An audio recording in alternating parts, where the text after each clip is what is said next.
Thank you for clicking on this video, and I wanted to share some of my journaling techniques. The way that I started journaling, which I combine a bullet journal and just a regular journal. And this is my journal.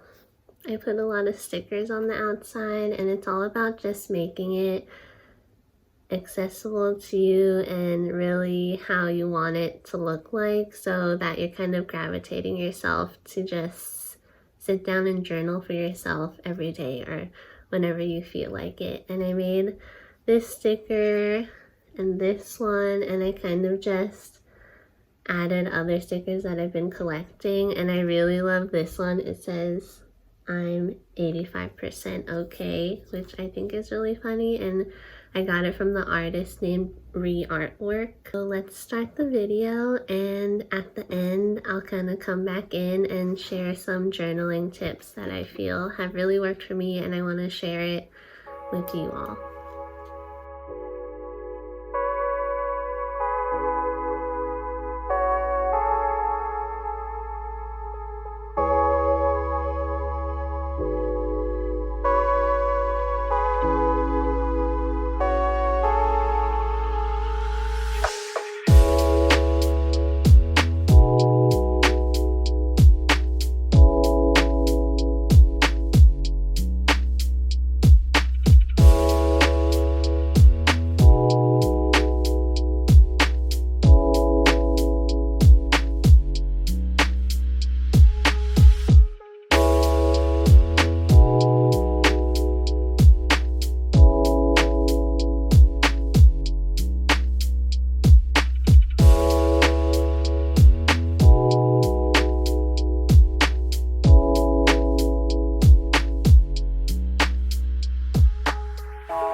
watching the first part of the video, and I want to share some journal tips with you that have worked for me, and they're gonna work differently for different people, and you could interpret it however you want to. But my first journal tip is just to remind yourself that no one is going to see this journal, and to express yourself as much as you feel comfortable with. But just remember, no one's going to be reading this, and this is kind of a safe place where if you do have thoughts that you want to get rid of, just write it down, and it's really like releasing it, so at least it's not in your head. It's in the journal, and no one's going to see the journal but you, and you don't even have to read back on what you wrote too, so you're really just allowing yourself to let it out. My second tip revolves around researching and realizing what quotes that inspire you. So it may be from a movie, or maybe something your friend told you, or maybe a book that you're reading, and it's just really self-reflective and also kind of helps you explore what you like and realizing what inspires you. So whenever you hear something, a quote that inspires you, or maybe you just see it on Instagram, save it or write it down in your notes. So you're pretty much building up a library of quotes that inspire you. And it doesn't even just have to be quotes, it could be maybe images that inspire you, or maybe kind of a topic or theme of something that you noticed, and you could kind of look back at this library of things that are just always ready for you to journal about. And even when you start journaling about it, you can just start talking about what you liked about it, and it might even lead to just your mind expanding and you talking about so much other things that you didn't realize you talk about.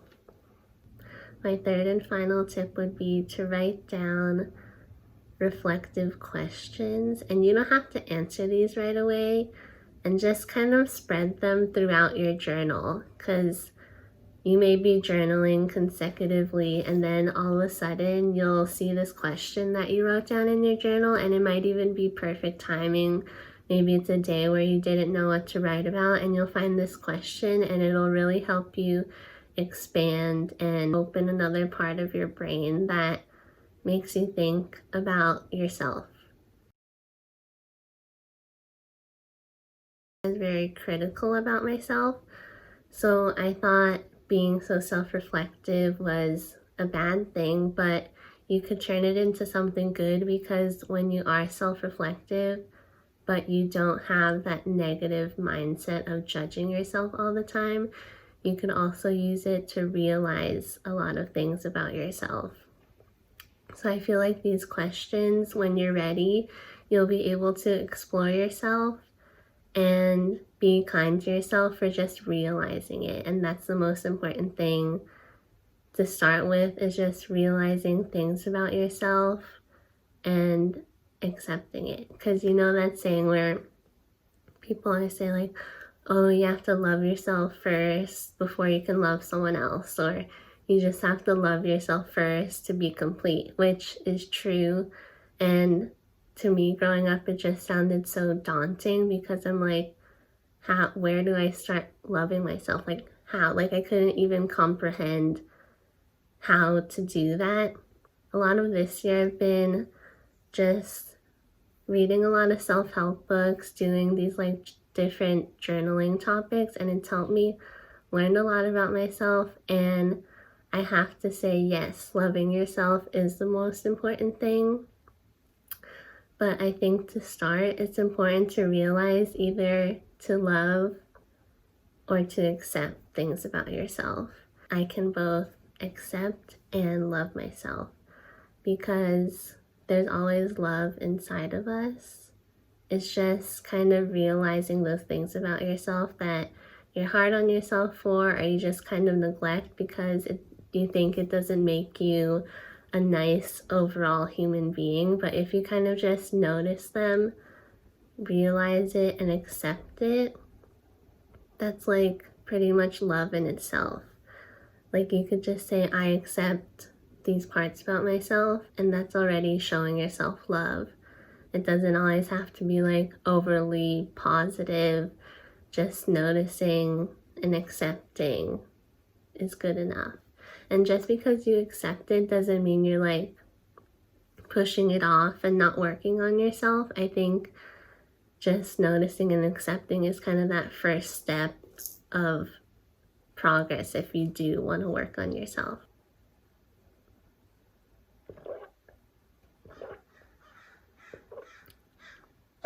And remember to take time for yourself today and just be aware of the time you spend watching this video, and maybe even watching this video as you taking time for yourself today. And thank you for watching, and I'll see you in the next video.